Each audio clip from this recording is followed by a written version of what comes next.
And the reason that every Christian knows amazing grace is because every believer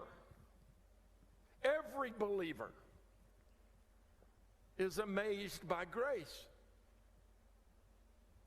We don't get it.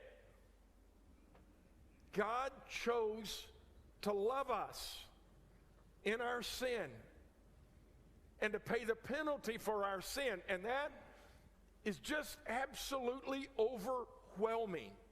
I mean, the song expresses, doesn't it, that amazement we have. Amazing grace, how sweet the sound that saved a wretch like me. That is every one of us. That is our story. I was a sinner. I couldn't save myself. I'm a wretch, and God saved me.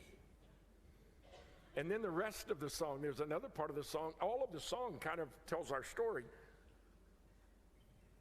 But it also says, when we've been there 10,000 years, bright shining as the sun, we've no less days to sing God's praise than when we first begun. Now, what does that mean? It means that when we think about God's grace, there is something in us that needs to say thank you. There's just something in us that wants to say, God, thank you for your grace. And eternity is not long enough to praise you for what you've done for me.